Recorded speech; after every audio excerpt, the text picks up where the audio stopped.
selamat datang di acara konten petik pendidikan politik Bawaslu Jakarta Utara. Beli kentang di pasar buah. Selamat datang Ibu Hamidah. Terima Apa kabar, kasih. Bu? Alhamdulillah Sehat, baik. ya? Nah sebentar, karena saya sudah dikasih pantun, saya juga kompetitif. Oke. Saya nggak mau kalah nih, saya juga punya pantun. Siap. Sirup biji selasi segar rasanya. Terima kasih atas sambutannya. Luar biasa. Gimana Bu, kabar? Alhamdulillah baik. Semoga Ibu dan keluarga diberikan kesehatan ya Bu ya. Amin. Nah, Ibu Hamidah ini Koordit SDM di Bawaslu Jakarta Utara ya Bu ya. Iya, betul. Nah, sebagai salah satu perempuan yang menjabat sebagai komisioner di Bawaslu Jakarta Utara nih Bu, apa pandangan Ibu sih terkait tentang peranan perempuan dalam kepemiluan? Untuk peranan perempuan sendiri, karena saya juga termasuk perempuan yang mendorong partisipasi perempuan masuk di jajaran pengawas pemilu, tentu sangat penting sekali. Mengingat secara penelitian perempuan itu kan memiliki kemampuan yang banyak yang dibutuhkan juga dalam kerja-kerja Bawaslu. Seperti apa contohnya? Perempuan punya kata dalam satu hari itu lebih banyak daripada laki-laki. Itu sangat dibutuhkan untuk fungsi-fungsi sosialisasi demi terwujudnya pencegahan dalam penyelenggaraan pemilu. Kemudian perempuan juga memiliki multitasking ya, bisa melakukan pekerjaan dari satu pekerjaan dan pekerjaan lain dalam waktu bersamaan. Itu juga dibutuhkan ketika penindakan dugaan pelanggaran pemilu, yaitu butuh yang cepat, lugas dan tepat ya. Itu bisa dilaksanakan oleh perempuan. Jadi bagi saya tentu peranan perempuan sangat penting sekali untuk mendukung penyelenggaraan proses pemilu yang jujur, adil dan berkualitas.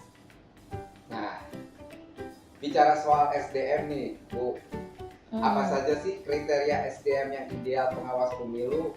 Terus langkah strategi apa saja yang dilakukan Bawaslu Kota Jakarta Utara dalam merekrut SDM pengawas pemilu yang mungkin ya dapat mampu melaksanakan tugas kepemiluan?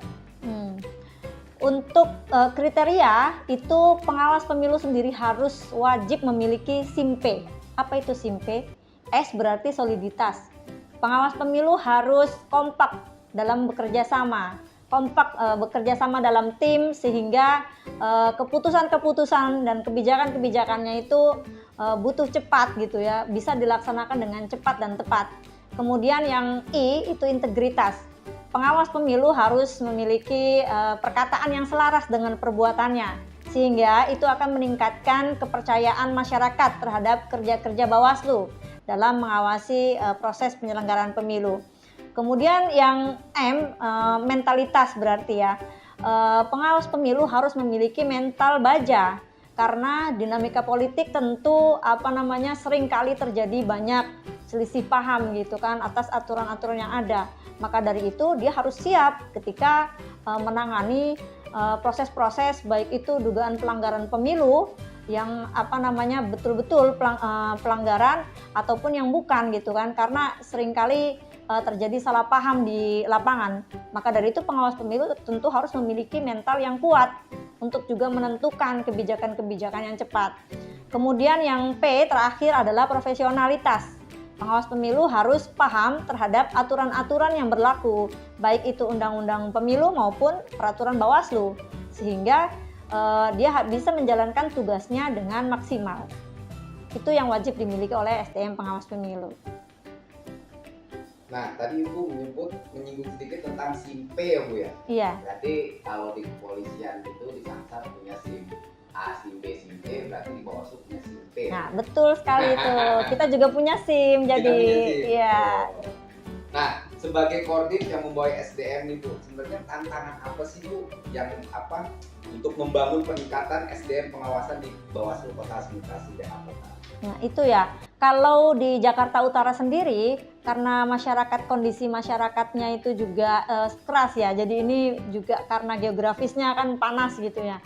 Sehingga masyarakat terbentuk keras. Kita seringkali lihat seperti itu. Tantangannya adalah bagaimana kita memberikan pemahaman kepada pengawas pemilu untuk bisa lebih berbicara mungkin dengan nada yang baik, yang santun gitu kan, karena masyarakatnya heterogen di Jakarta Utara ini terkadang ada beberapa SDM pengawas pemilu juga yang mungkin cara bicaranya punya nada yang tinggi, padahal memang tidak bermaksud untuk bersikap keras ataupun kasar ya. Tetapi itulah yang sering kali terjadi di Jakarta Utara. Jadi tantangan saya tentu harus memberikan pemahaman gitu kan ya, supaya membiasakan mereka dengan nada-nada yang santun gitu ke depannya. Ya. Mungkin Nah itu, nih Mas. Bu, kan Iya. pemilu serentak itu kan sudah disahkan nanti akan dilaksanakan pada tahun 2024 nih. Iya.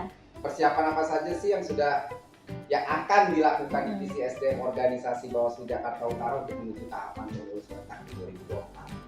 Nah, tentu sekarang secara organisasi saya membenahi di internal sendiri untuk teman-teman staf itu memberikan pelatihan-pelatihan ya.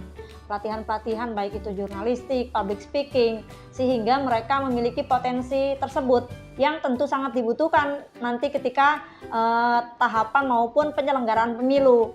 Teman-teman dibekali dengan pelatihan-pelatihan tersebut.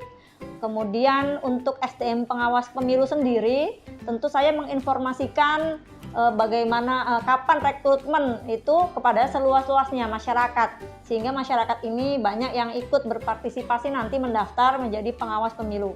Karena kalau nanti banyak yang mendaftar, tentu kita akan bisa memilih yang baik dari yang terbaik dari yang baik gitu kan, karena banyak yang mengikuti proses seleksi. Itu juga akan meningkatkan kapasitas ya, akan meningkatkan kualitas SDM pengawas pemilu tersebut kalau banyak yang mengikuti gitu. Nah, untuk pemilu serentak 2024 nanti nih Bu, ya kita masih punya waktu 2 tahun lagi ya Bu. Harapan Ibu sendiri dari Divisi SDM dan Organisasi Bawaslu Jakarta Utara apa? Harapan saya ke depan ini tentunya pemilu berjalan dengan jujur, adil, dan berkualitas, itu pasti ya. Tetapi kalau melihat kasus yang kemarin itu juga pernah terjadi pemukulan terhadap pengawas pemilu kita. Nah itu saya berharap tidak terjadi lagi. Seperti yang tadi saya jelaskan ya, untuk mungkin menghimbau kepada pengawas pemilu jajaran di bawah Bawaslu Jakarta Utara untuk bisa lebih santun dalam memberikan informasi terkait aturan-aturan mengenai penyelenggaraan pemilu, baik itu dari undang-undang maupun per Bawaslu. Baik Ibu, terima kasih sudah Iya, meluangkan sama-sama. waktunya di konten kita Pendidikan Politik Bawaslu Jakarta Utara, Literasi sama Marfuah. Terima kasih Ibu Hamidah. Iya, terima kasih. Sama-sama Mas Dimas.